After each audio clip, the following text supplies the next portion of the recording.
Welcome to the Rise to the Challenge podcast. Join me today. He's a former MLS player, co-founder and owner of Beyond Goals Mentoring, and the director of player development of Georgia Alliance FC. It's Gregory Garza. How are you doing today, Gregory?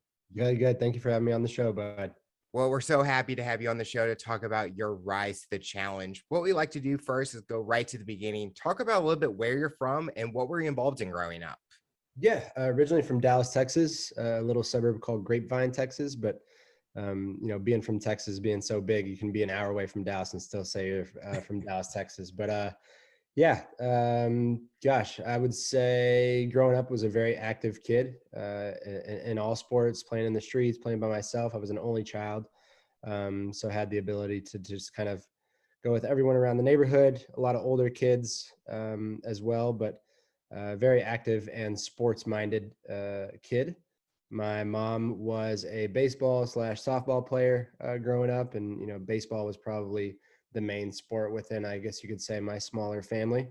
But my dad, born in Mexico, raised his whole entire life on the border of Texas and Mexico, but not much soccer involved within his life at all whatsoever. But I was that kid that from 4 years old, I was playing baseball and soccer, both at the same time. Very, very sports-minded kid that ultimately led to a pretty significant and important decision by the time I was probably about 10, 11 years old. I had the opportunity to just pick one. And to be honest, I always tell people I was a much better baseball player than I was a soccer player. So I think I chose the wrong sport. It would have made a lot more money in my career if I chose baseball. But at the end of the day as well, it could be a much more cutthroat sport as well. Who knows? But yeah, as a kid growing up in Dallas, Texas, I grew up pretty fast, playing both sports as much as I could, and always had the mindset of wanting to get better each and every day. When you were playing sports at a young age, was it a way to kind of meet new people, learn how to interact with people, learn those life skills in a way to start off when you were growing up? Yeah, of course. I think you could say, in a way, I do know a lot of kids that probably played to be with friends. I would say if you speak to most professional athletes and guys that, probably held themselves accountable from a very young age, and I was that kid, very hard on myself. Those are probably the kids that usually made it to become a pro. So I think for me, even at a very young age of being, I think I started playing soccer when I was 4, and I played on a team that was all 6-year-olds, and I was probably the most competitive one out there from a very, very young age. And I think I just had that God-given drive inside of me, and also a huge push from my mom. My mom was the athlete person in the family, so she pushed me always to the limits. Never let me win in absolutely anything that I played with her, whether it was Nintendo or whatever it was. Never got to win. I don't think I could have beaten her in a race, 100-yard dash or 50-yard dash, whatever it was. Probably the time I was about 15 or 16. So it was always the fun thing for kids to come over and, race my mom or, play catch with my mom or stuff like that. And I was always that kid, and she was always pushing me to the limit as well. So I'd say in a way, yes, I made some really good friends growing up in the game of soccer. But then again, if you ask me today, do I still keep in contact with those kids when I was very young? Probably not, because I think my journey, really took a turn at a very young age, and I grew up very fast. And I think that mentality aspect of it, that competitive drive and want and will and passion and desire really took over at a very young age. As we talk later in this interview about your soccer career, let's talk about the baseball part. What did you like about baseball? And if you could have seen yourself playing in the future, what position, what would have that dream been for you? Yeah, gosh, I think every team I played for, I was always leadoff hitter. So always the first hitter. I was very quick around the bases, and I was always able to get a hit and get on base. And then I played shortstop. So I was always that guy that, probably mostly in control in the infield and, always knowing things. I think one story my mom has for me, I think it was, playing Pee Wee or whatever it was we were playing. I was probably about 5 or 6 years old, and I made a triple play all by myself. So it was just one of those things to where I just had sports already embedded. I just remember my dad was a salesman in telecommunications. He had a lot of friends that, we'd go to the Stars game, or we'd go to Mavericks game, or we'd go to Dallas Burn games. It was always something that derived around what sports was for me. So I think I had the opportunity to see a lot of great players. Whether I remember Stars won the NHL national championship when I was a kid. So Mavericks got the championship when I was a teenager. Rangers got very close when I was a teenager as well. So it was always being having that sports minded embedded within what my body was from a very, very young age, and just being around it all the time as well. I think baseball to me, I mean, it's great to see now be in Atlanta and now have the Braves in the World Series and kind of get a little revenge of what last year was, even though I'm not from Atlanta, but I live here. And so it's great to really support, the home team for us. But yeah, I'm still looking at the ESPN app every single day, making sure what's going on, and to keep up every single day with the news, because I think if I am able to connect with someone on the streets, or somebody does stop me, I want to know what's happening in all sports, not just the one that ultimately I chose. What skills did you take from the baseball field onto the soccer field? What helped you become a better player in both of those games? Like, what kind of skills did you take from those? Yeah, I think I think that just that competitive drive from the very get go at such a young age, and I probably have my mom to blame for that, and my mom to thank for that as well. I was a very competitive person growing up. I always wanted to win, hated to lose. Still today, I still have that know-it-all, brain of wanting to win in absolutely everything, even if it's against all my kids right now. I never let them win anything. But I think it's just passed down probably from generations to generations, just having that competitive drive. But going from baseball to soccer, I just always remember loving both and wanting to do both. And I remember there were some days to where I would literally finish a baseball game and get changed in the car because we were driving, hour and a half or 2 hours to go play a soccer tournament that was within the same season. And those are things that I just, like I said before, sports was just embedded in my brain and my body and soul, and just that competitive drive. If whether it was kickball at school or whether it was field day, if I did not win a blue ribbon, it was the end of the world on every single field day when I was in elementary school. So, I'm sure so many professional athletes, and especially soccer players, are all professional athletes. They can probably go back and tell you those exact same stories, to where they just had that inner given, God given, competitive drive and want and will and desire to win at absolutely everything. And it is funny now that I've stepped into other roles within my life right now, and able to see the youth, and kind of get my gauge of which kids are going to make it, which kids are not going to make it. And if that competitive drive, or that wanting, that willingness and want and just desire to win in absolutely everything is not there, then unfortunately it's you probably in the back of my mind, it's probably saying, well, that might be a vital and missing piece for that kid one day, if he wants to truly make it, or if his aspirations are to make it to the highest level. But then again, that's also my mind thinking back to when I was a kid. So but it's now cool to see the difference of probably how I was, and even comparison to my kids, and all the kids I'm around today. Do you feel that, sometimes people think that, oh, if they're only being competitive, that they have to win is always sometimes a negative because they don't look at the other aspects. But the way you're saying it is the competitive made you passionate about the things that you were doing. And do you feel that same way, that it kind of showed the passion that you had for the sports that you were playing and that competitive drive?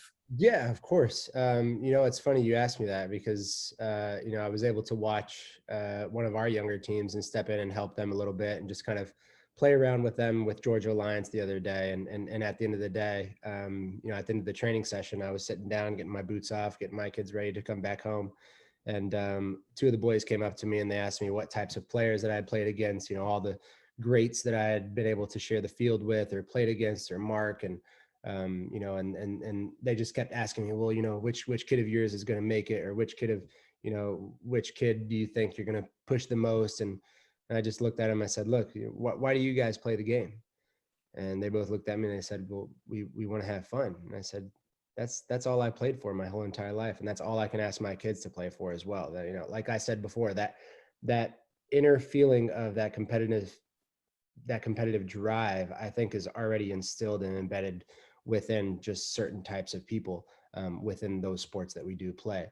But at the end of the day, my escape, my get away from reality, or as you grow up, I heard on TV today with the PSG and Marseille game, the commentator is saying, each and every single one of these players, whether it's Lionel Messi or whether it's Mbappe or Payet, all the guys that have these huge names within the French league, they still have that inner child and that little boy within them, right? They dreamt Yep. of this. They dreamt of this moment as a little boy, and even though they're grown men, and this is what we do, or this is what we did as our job, our every single day job, that 24/7 athlete, holding ourselves accountable to the highest value of what we can be within that sport.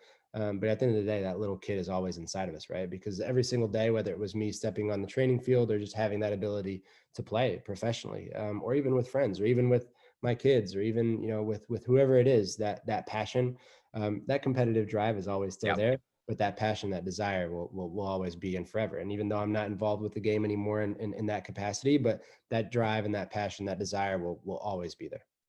As you're getting older, was the route for your dream job is to be a professional athlete, or did you find something else that you wanted to pursue? That's a good question. I think when I became a pro at a very young age, and I grew up very fast as well. Many people ask me, I left home at 12 years old. I had the opportunity to go and pursue this dream that I had at such a young age. I left sixth grade, left my girlfriend, left all my best friends. My mom moved down with me to Sao Paulo, Brazil, and I got to train with the greats. And I think probably understand more so about becoming a player on and off the field. For me was life changing, and probably made me the person I am today, and also made me the player that I was at that moment, and really opened that door of opportunities for me in the end. But I think as I got older, right when I did become a pro, I still promised my parents and my family that education is still very important.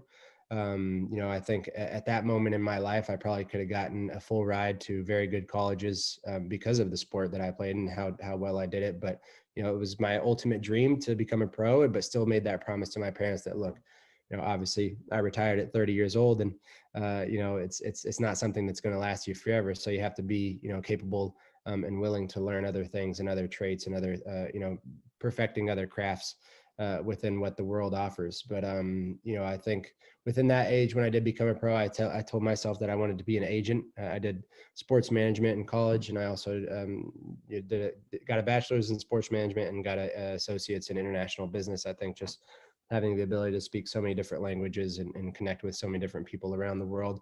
Those were the two things that I wanted to focus on. And then I think a lot of agents after my career, I'm not sure if that was the true role that I wanted. I think after really understanding, my ultimate goal in life was to, help kids or help youth uh, follow that same dream and path that I had at one point in my life. And, I think after being on the business side of what it is to be a professional athlete and how cutthroat it is, how dog eat dog it is, the bureaucratical and the business aspect of it, it kind of made me shy away from having those aspirations or dreams after retiring. So I still have my agent license with me right after I recently retired, just in case of opportunities, because you never know what doors can be open for you. But I think at the end of the day, I think working with the youth and trying to find a way to develop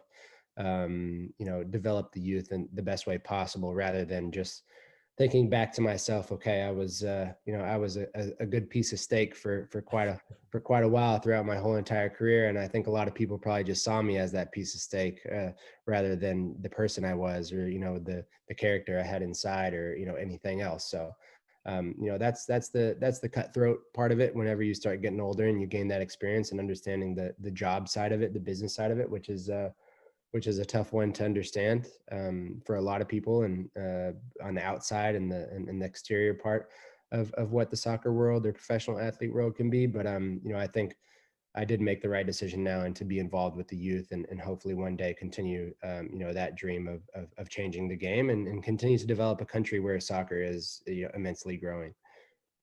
If you would have done it over again, would you still go and be a pro or start training at a young age? Or would you try to like live out your childhood or like those days with being growing up before 18 and live out those days before making that transition? Yeah, yeah.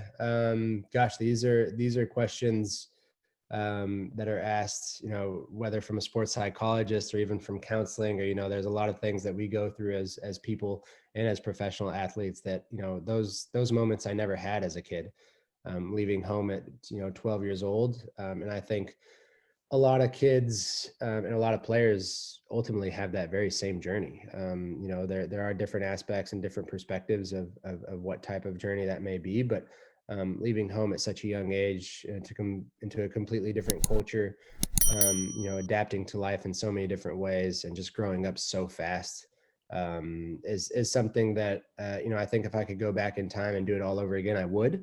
I would do absolutely everything exactly the same, because I think throughout all of our experiences, and even though we have mistakes within our lives, we gain experience with all those things that we do decide to do within our lives, whether personal or professional.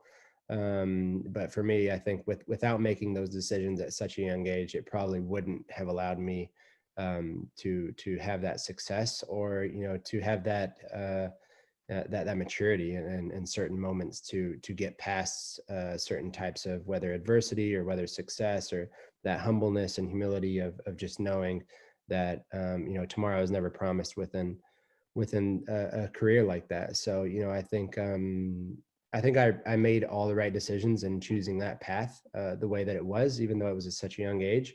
I had the support from my parents and my mentor, and a lot of people that have always been in my corner since a very young age. There's only a select few, but those people have always been my biggest fan support, on and off the field, within every single aspect and non-judgmental way whatsoever. So that's definitely needed. I think if I could go back and maybe go to a couple homecomings or a prom, or it's and then I think to myself, it's that was never me as a child. That was never me as a kid. Even in my teens, I was already a pro, but I was the guy that if all those kids were within Portugal saying, when I became a pro, were saying, hey, let's go out tonight on a Thursday night, and let's go clubbing or whatever it may be. We'll stay out all night, and we'll be able to make it in time for training. I was never that kid, because I was always just so focused on perfecting my craft, and that was nothing that ever really drew to my attention of wanting that lifestyle. So I can say, I never got to live that college lifestyle of being around so many people and meeting so many different people. But I think I've always just had that mindset of being so dedicated to something that I do have that true passion and desire for, that those things really never interested me. And I was that kid also growing up, that within those kids that were going out on a Thursday night, I said, look, I'll go out to dinner with you guys. I'll have a nice cup of coffee and sit down with you guys for a bit, but then I'm going to go home and get my rest and do my injury prevention stuff or whatever it may be, to prepare myself to be the best I could be that next day. So You rather show your fancy footwork on the soccer field instead of in the dance club, right. obviously. Exactly. I dance, and yeah, I've had major hip surgery on both sides, man. So no, no dancing there. What was something fun about living in another country and learning about that culture while you were training and preparing yourself for your future? Yeah, at such a young age for me was I already said it before, but it was life changing, a life changing experience, to where my best story that I can give is that I was just that regular kid with regular American kid. My mom didn't work. My dad had a pretty average job, salesman in telecommunications, and he traveled every single week. So he made that jump to Brazil when I was 12 years old. Like I said, average American kid. I had my Game Boy Color, playing Pokemon all day. That's all I was doing in my time off. Every single color of Pokemon, whatever it may be, and whatever it was I was doing, and Super Smash Bros was that too. Whatever it had, whatever was going on, and whether it was Nintendo or whatever it may have been. But getting to Brazil, taking that stuff with me, and then getting a glimpse, and an eye-opening experience of seeing these kids that have absolutely nothing, that are in the same shoes as I was, but not in the same shoes as I was, and having the same aspirations, and having the same dreams and having the same want and will and desire. But they were not as fortunate as I was. And that was from that moment on of being so young at such a young age, and seeing that was, like I said, life-changing, eye-opening. Seeing kids come down from the favelas or riding the bus to training at such a young age. And here I was living with my mom and having the opportunity, to be with a foster family, or, like I said, have the same aspirations and dreams as these kids, but, also having the ability to, if this doesn't work out, I can always go back to the United States and continue to live that so-called American dream, right? Whereas for these Yep. kids, this is their only way out of living in a very impoverished community, or a very impoverished lifestyle. And that was that to me, just the drive and will and want and desire that they had, in showing that in every day in training. And that really taught me a lot. And just being on the same field as those guys, and realizing, okay, these guys truly want it. They are able and willing to give, sweat, blood, tears, whatever it is, every single day, because they know that this is their ticket out, to not only leading by example for themselves, but also to provide for their parents, to provide for their whole entire families. I mean, you see it all the time. And that for me was why I said, I think leaving home at such a young age was not only a great thing. If I had to go do it over again, I would, because it not only made me the player on the field, but also made me the player off the field as well. And just having that humbleness and having that humility and wanting to, always care and give back to others, and just knowing that we are very fortunate to be American. That's for sure. I love that you mentioned about you pursued sports management. I'm a sports management major, and learning that kind of side of the sporting athletic industry is just so interesting, because you come from one side where you're the performer, you're on the field playing, but then you're learning about what goes on behind the scenes that can help you grow as an individual. And when you're in those talks about certain discussions, that you have that knowledge. What's something during that time that you learned that kind of helped you in your career? In what ways? Within what sports management brings in international business, or Yeah, did you learn a concept that maybe helped you, like when as an athlete or even post your career? within what college gave me? Goodness, I'm not. I think I'm not sure how to answer that one, because I go back to, I was a very good student. I was a very good, ethical person, to where I always wanted to do, everything's very morally correct when I was a kid, especially within school, and held my grades to a very high standard, even with college. I'm doing it online and still being a pro, and trying to focus on, continuing my career at the best and highest level possible. I think now, within my career, I think once I did finish school, it was a huge relief for me to then just completely focus on what I truly, truly wanted in life, which was to continue to build my career. I think maybe more so in the business aspect of it, probably helped me with a little bit of just understanding contracts, understanding, language, understanding, grammar that's within contracts, everything that has to do with whether it was sponsorships, or whether it was agents, or whether it was, club contracts or league contracts, so many different things, to where, yeah, sports management does do a lot for you within that manner. But I think now retiring, it's hard to say so, because I always tell people that, unfortunately, within our line of business, we are dedicated to a specific routine and ritual for so long, that it just doesn't allow us to have any experience in absolutely anything else. And I think right after retiring, whether it was me, applying to over 100 jobs and doing tons of interviews in the corporate world, and just understanding that, you know, I could be highly qualified for something. I'd make it through interview number one, I'd make it through interview number two, and make it through interview number three. And that last interview was always, what experience do you have in, sports management? What experience do you have in, whether it was marketing? What experience do you have in international business or in sales or whatever it may be?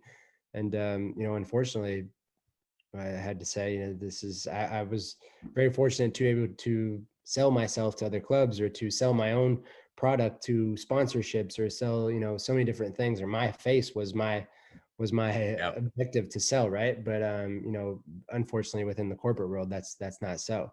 So that was a bit eye-opening for me as well, and just understanding that, okay, within all the connections and all the people that I have met within soccer, these are the right connections you need also for the corporate life as well. And that was also a bit eye-opening for me. So I think that answer kind of goes both ways within my career. I think it is something to where it probably did help me quite a bit in understanding contractual terms and et cetera, et cetera. But now not playing anymore, gosh, I hate to say it, but it's all about who unfortunately, and that's a tough one to grasp. I think, for a lot of us, whenever we retire, it's a very life and death, situation, to where, like I said, you're so used to doing one routine and sticking to one ritual every single day. For myself, it was, I left home at 12, so it was for 17 years of my life. I did the exact same thing every single day, and had 14 days off a year, or 10 days off a year. So that's a lot of days doing the exact same thing and creating that specific routine of eating certain types of food or not drinking something, or just holding yourself accountable to the highest standards. And whenever that's just completely gone, it is that death experience of just trying to now create new routines and create new rituals for yourself, to kind of just cope with that life and death experience of what just happened, but also just trying to create a new pathway for you to continue on in life. The sports world, especially the sports industry, is so tough with jobs. Like coming out of college for me, it's like you said, it's who get you to that interview or get to that position. And it's almost like a lot of us are trying to go like different avenues or take like the long route to eventually get where they are. But you kind of mentioned when I asked what was the best experience about living abroad, and it's the path. Would you change anything and do that again? Every path gets you to where you want eventually. It just depends on the path that you take. And I think each stage I'm taking, I'm learning about myself and learning what I can and can't do and growing, and I will get there eventually. Yeah, for sure. I completely agree with that. I think another thing that I learned also as being a player, and able to tell rookies or tell kids that were coming up through the ranks when I did gain that experience, which I think is the most important thing in life, is gaining experience, Yep. whether it is professional or personal or whatever it may be.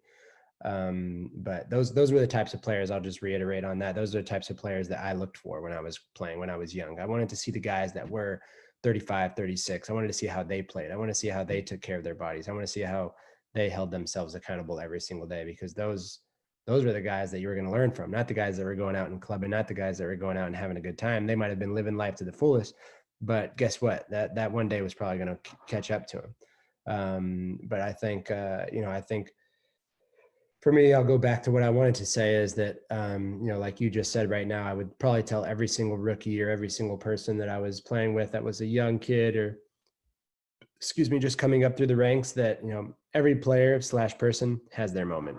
Yep. Whenever it may be, that's only God given. He has his own personal legend already written up for you, and you just kind of have to continue to follow that path. But I'd always tell kids that, look, you're going to have your moment, and you just have to be mentally, emotionally, physically, and completely prepared for when that moment is, because you never know when somebody's watching. You never know when you have that opportunity, when that window or door of opportunity is open.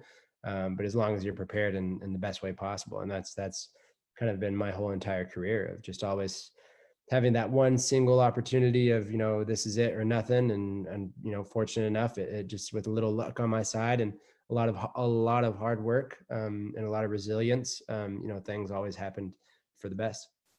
Was there a moment in your soccer career, like when you signed the contract for a certain team or a league, that you're like, wow, I am here. I've made it almost. Yeah.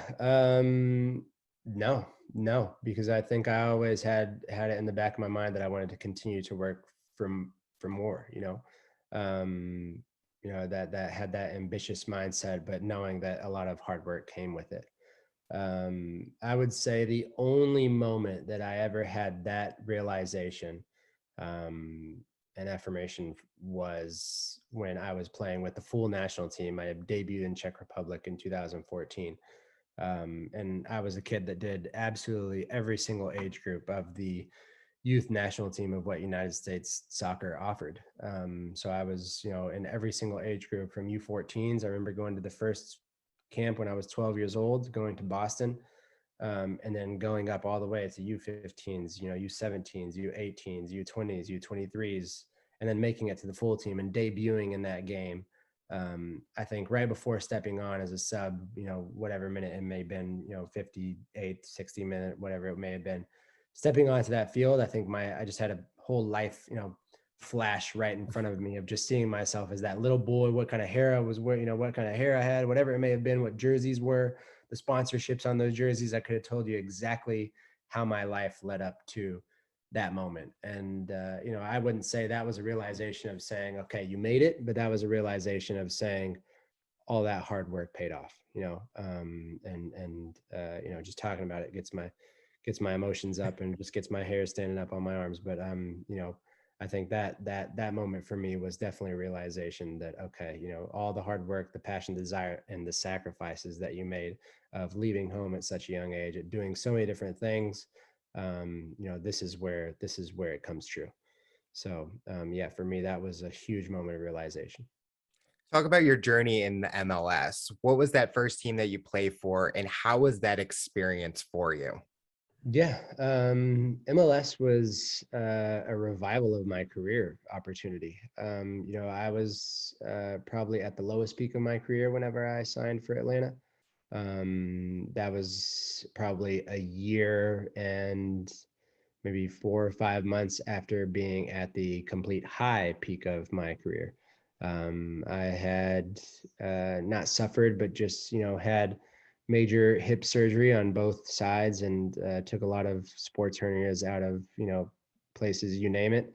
And just had a lot of surgeries all at once. I was starting on the U.S. men's national team at left back, a huge prospect, still pretty young. And I felt like my world just crumbled right in front of me, and deciding to get some work done from just the wear and tear that my body had from probably never taking a true rest, just always putting my body through so much and being that kind of gladiator spirited player of just putting my body into absolutely everything without thinking of the consequences or the aftermath of it. And unfortunately had major surgery in 2015, September and October, and then signed with Atlanta. December?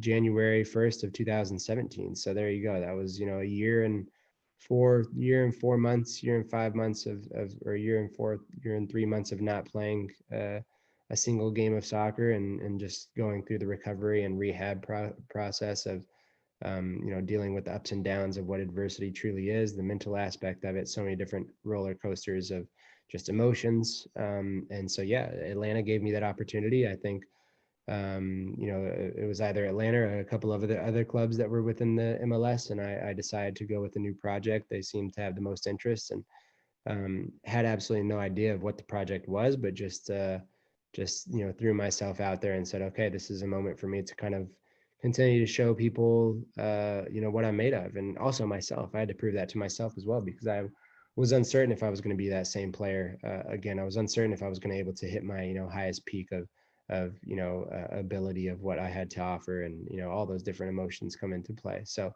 Atlanta was a complete revival move for me within my career, and fortunate enough, it was the absolute 100% most correct and best decision I could have ever made, because it did revive my career in so many different ways. That same year, I made the All-Star team, got to play against Real Madrid.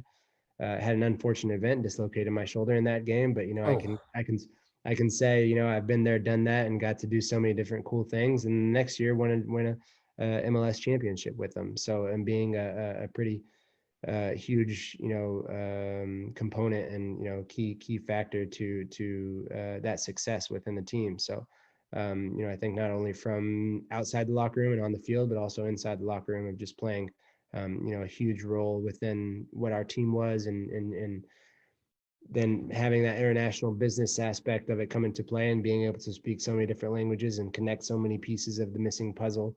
That was needed to be there within our team. And I think just was able to, like I said, revive my career in such a special way, play for the national team once again after that.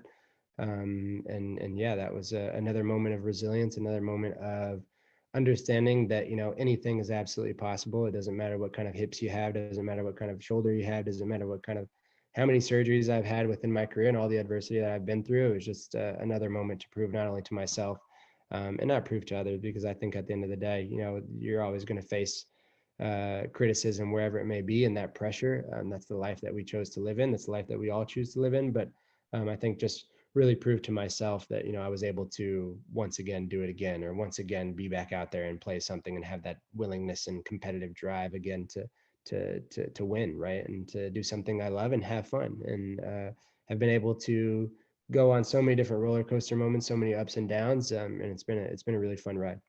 How many surgeries have you had? I have one more on November 22nd. I have to do facial reconstruction. I've broken my nose 4 times. I've had like 2.5 surgeries with it. So I have a lot of sinus disease that's close to my eye sockets, that's close to my brain, that they have to go in and completely reconstruct. They have to take some skin graft, and also some fascia from behind my ear and the skin layer of where my brain is, and then also reconstruct some things. That is going to be my maybe 8th or 9th surgery within my life. So yeah, it's I mean, every afterlife of what anesthesia is for me, it's like being born all over again. So I'm quite used to it. Every time you come out of anesthesia, just thinking that, okay, well, life starts all over again. This is what it must feel like being in the afterlife, or whatever it may be, when you hopefully ascending up to heaven. But it's every time you come out of surgery, for me, it's always one of those moments to goodness gracious, I can't believe they were able to make me sleep for 6-7 hours to do some crazy surgeries on me. But yeah, I think right now, from the very probably first 2, my heart rate was probably sky high, and to where my 6th, 7th, or 8th, or wherever it may have been, they probably were asking, why is your heart rate so darn low?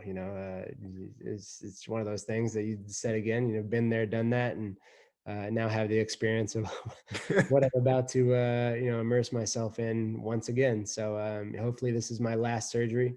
I'm sure I'll need a hip replacement by the time I'm a certain age as well, but this is hopefully my last recent soccer related surgery that I'll have to won't have to deal with anything else for a pretty long time. Well, you said it earlier in the interview, gladiator kind of mentality right there, just going through all the injuries and still being able to get out there and continue to play. It just shows the competitive and the passion that you have for the sport.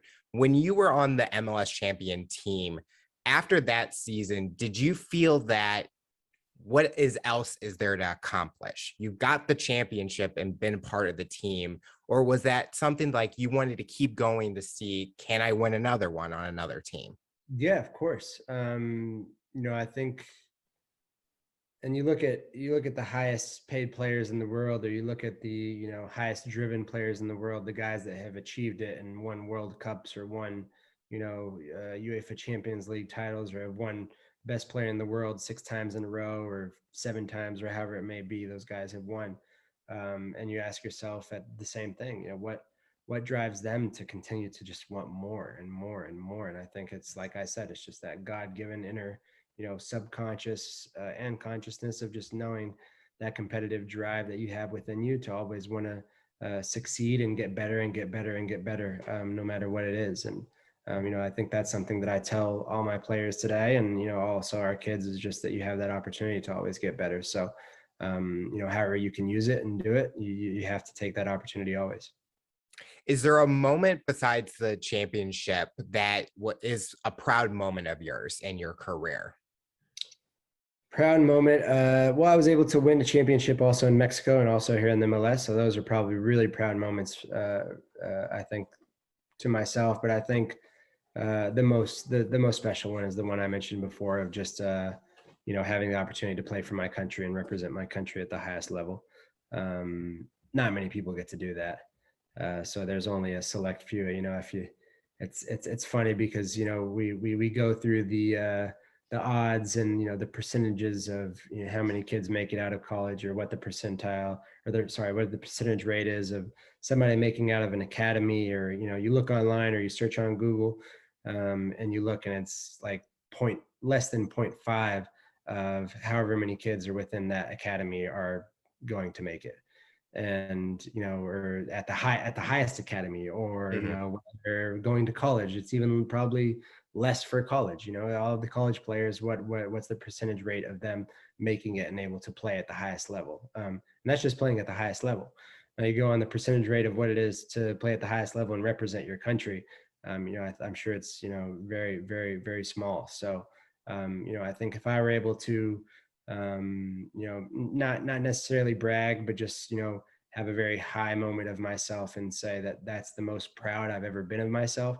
It is representing my country at the highest level, because you are standing there as one of the best players within your country, competing for something that you love. And I'm a true patriot at heart, and that patriotism just flows through your body whenever you hear that that national anthem, and see the banner wave, or whatever it may be, see the flag wave, and just know that you are there representing not only just those other 10 guys that are standing there with you, or the other guys on the bench, or wherever it may be when you step on the field, but also every single person that is within that stadium, and every single person that is watching you on national television. So I think probably most pressured moments, but most proud moments that help me deal with those pressures. Just knowing that, okay, I've made it, I've done it, I've succeeded. That's probably the most moment. Like I said before, if there's been a moment to where I can say I have made it, or I've everything, the realization of all the hard work has paid off. It's definitely those moments. How did you finally figure out that it's now my time to retire, or I need to retire? Was it a hard process in making that decision, or did you know that it was best for you to make that decision? Yeah, of course. It's a difficult one to speak about, because I think ultimately I probably did have a few more years left in the tank to continue to drive on and do. Had some personal life changes, and a lot of different things that really led to just deciding differently of what path I think was best for not only for myself, but also for all the loved ones around me. So I think that has a huge part in play within it. I think at the end of the day, I'm definitely at peace with my decision. But like I said before, it's really that life and death situation of taking something away from you to where you're so used to doing it every single day it can be a challenge. So I think I have done a pretty good job, and those very few first months for me were I woke up, I would lay on the couch, and I had absolutely no idea what to do with my life, and just kind of just sat there in complete awe and confusion of what path I should take. And I think especially with Beyond Goals, with Michael Parkhurst, another former player and former teammate of mine, and having the opportunities of doors being open with Georgia Alliance, a small club here within Atlanta, and them opening the doors for me, and that also being another former teammate of mine. I think those opportunities come because they need to happen, right? Like I said, everything is already written for us, and those opportunities came and really helped me feel that passion once again, and say, okay, this is where my life is led to go, even though I'm dealing with something that is dead and will never be once again. But this is where the life comes into play once again. And it's very tough for me to go. I've been to maybe 2 or 3 now Atlanta United games, and just to see that field and know that essentially I could probably still be out there and still be doing what I loved most. Those are hard moments to cope and deal with. But I think ultimately, like I said, I'm definitely at peace, because now I get to live others' dreams, and I get to provide those dreams to all those loved ones around me too. I was going to ask if watching the game, it kind of gets your itch to get kind of work and get back out there. But it sounds like you kind of still get to be a part of soccer in different avenues, but you still get to have that passion and enjoy it with Georgia Alliance FC. So you don't have to be on the field, but you still get to be a part of the sport in a way. Yeah, of course. And I think even with Beyond Goals mentoring, I think even more so with that, because that is where my true passion and desire lies, of where I was that 16-year-old becoming a pro and saying, okay, what do I want to do with my life after soccer? And it was creating opportunities for these kids to succeed and creating them, like I said, of becoming an agent, right? That was my ultimate goal. And taking these kids that, once I'm a certain age, taking these kids that have the same aspirations, same dreams as I did, and guiding them the right ways. And that's exactly what I get to do right now, without selling them to different clubs. So, that's the ultimate goal for Michael and I, of just understanding that, the mindset, the mental aspect of what it is of holding yourself accountable, if soccer is truly something that you want to take serious, and just dealing with coping with, the external and exterior pressures that kids go through these days. I think with that business that we have created, it's been so essential to so many kids, of getting feedback and reviews of, just them having someone that they can relate to and talk about absolutely anything in life, whatsoever. And it's funny, because I always tell people, or the parents or people that I talk to, and say, I can tell all my kids that they need to do something, and that they're not going to make it, and it'll just go one ear and just right out the other. And but if they hear Michael Jordan say it, or if they hear LeBron James or whoever it may be say it on a commercial or whatever it may be, the exact same thing, it just has that much more of an impact, because those guys have actually done it in those ways. And even though I was a professional soccer player, they probably don't see me as that.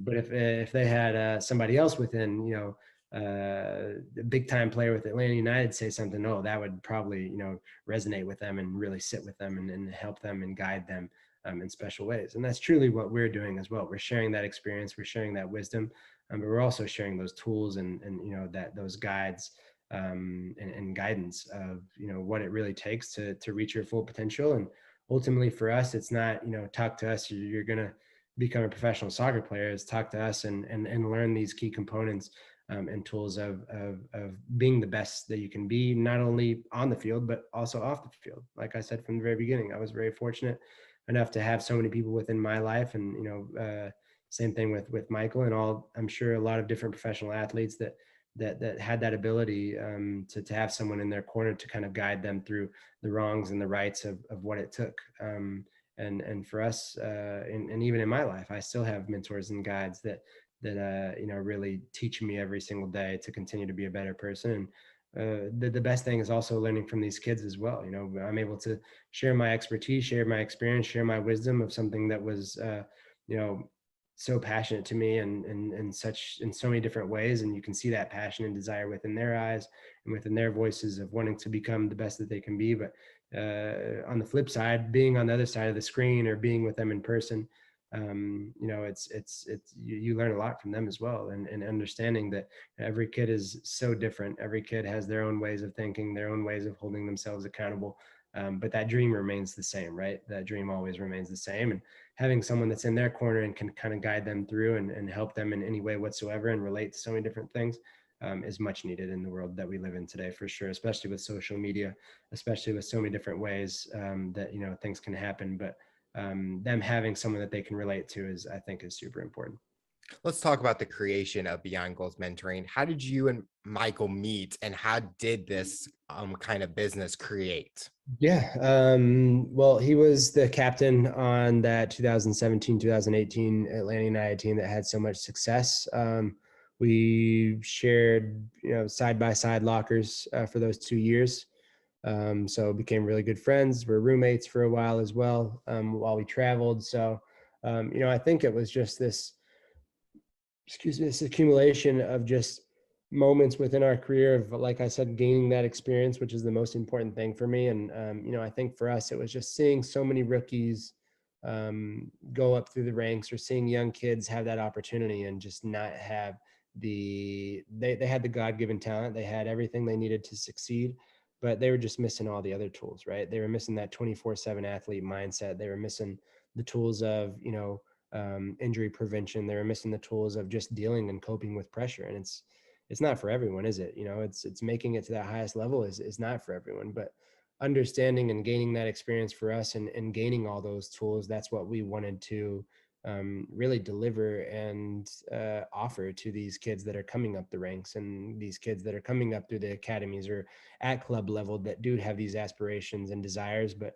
are just dealing with the amounts of pressure, or going through different things that they're not understanding, or give them the ability to look through video footage and give them our own soccer IQ and our own soccer wisdom and experience, what we see and how we can help them always improve, right? So I think the idea came from that, of just seeing so many kids ultimately not make it, right? I think if you've been involved with sports your whole entire life, or you look back when you played whatever sport it was when you were a kid, and you think to yourself, gosh, why did that kid not make it? He was the best one on the team, because I was probably one of always the best ones on the team, but there were kids that were better than me when I was a kid.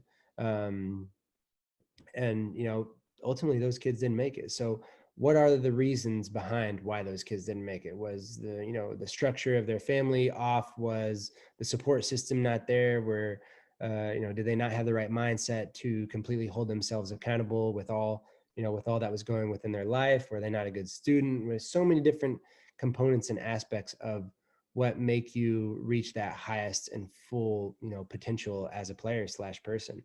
And I think it got to a point for us to where we had seen it too much. And you look at the Olympics this year, and people dropping out because they can't deal with the mental pressure, they can't deal with what social media says. Or you look at soccer players or NBA players or NFL players also going on social media to rant and say there's so much criticism, this is really heartbreaking, or it's so hard to deal with, or whatever it may be. That plays a huge and vital role, I think, in a lot of not only these kids' lives but also in professionals' lives. So I think just dealing with that pressure, and knowing how to really just exit out and kind of block out all the external and exterior criticism and pressure that may be there, and always focusing on that true goal and that true dream. That's what we really want to implement. Have you guys faced any challenges during the time of Beyond Goals mentoring with the pandemic, or has it been something where you learn from each step that you guys have taken? Yeah, of course. Gosh, we haven't even, we were not created within the pandemic. We've only been up and running, I think, since the beginning of September. So we've only been up and Okay. running at the business for 6 weeks, 7 weeks, and it's already been so great. Just being able to connect with so many different people, and having already a lot of kids looking up to us, and looking up to um, just having a guide within their lives. Whether I'll give you an example, or whether it's kids that have or are dealing with injury, kids that have unfortunately gotten cut off of an MLS Academy team, or kids that are aspiring academy players, or whatever it may be. Kids that are just youth kids that just want that confidence, and want that will and want to know what it takes to get to that next level, or just looking for advice in general.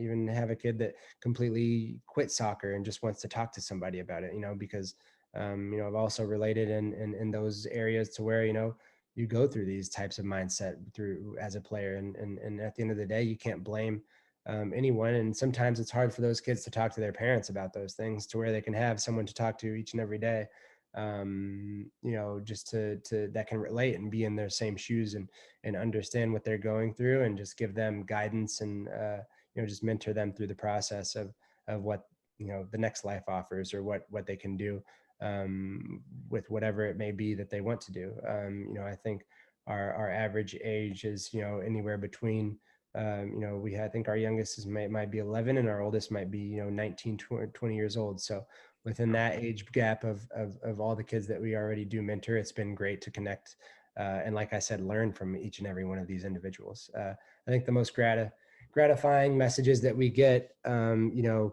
or text messages, or even phone calls, or whatever it may be, from these kids, whether it's after speaking with us for 4 weeks, whether it's after speaking with for a day, is just, and also from the parents, is just getting messages saying night and day, complete difference of what this kid's mindset was, complete difference of just his work ethic and everything that you guys instilled and were able to be a part of, and just creating, an atmosphere to where this kid knows he can work so hard, but at the same time still have that fun and have that confidence that they all deserve.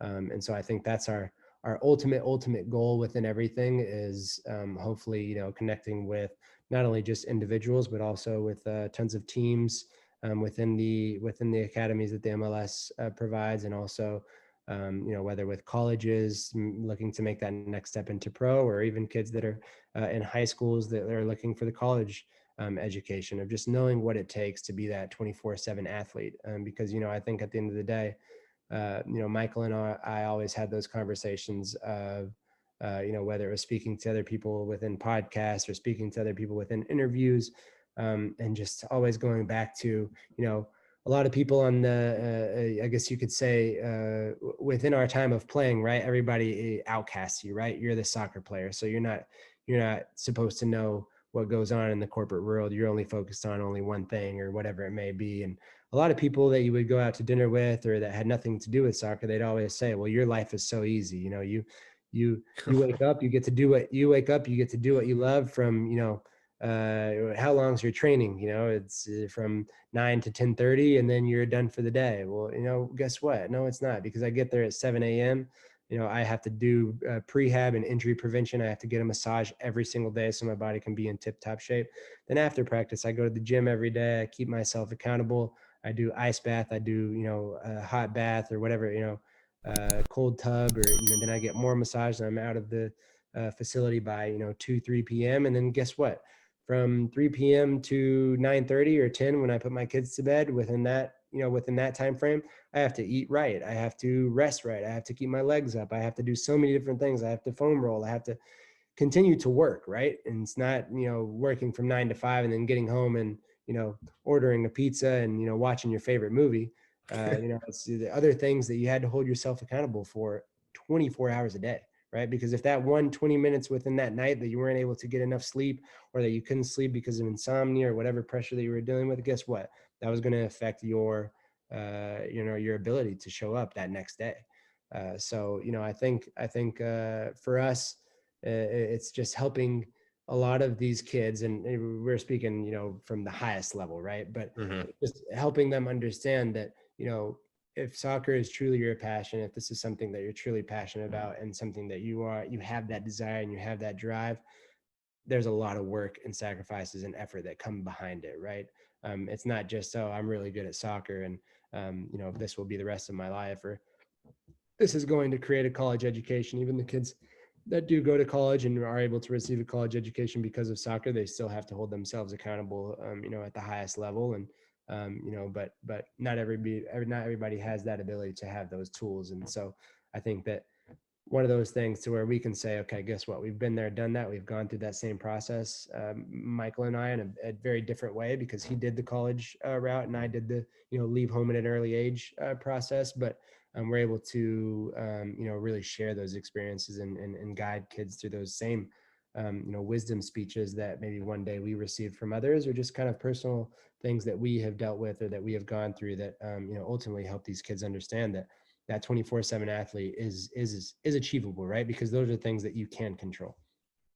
It's amazing what you guys are doing, and you guys are being real and honest with those kids. You're not giving them fake information. You guys have lived it, you've gone through it, and you're giving them the real life version to help them make those decisions, get them in a positive mindset towards following their dreams. So it's just amazing what you guys are doing with the program. Well, thank you. I appreciate that. Yeah, we're super excited. It's been a true blessing of, Michael bringing me on and us having these conversations of, just having these aspirations, right? Everything starts with a dream, and just, that I'm sure there's so much more to come with it, because it's been an awesome start.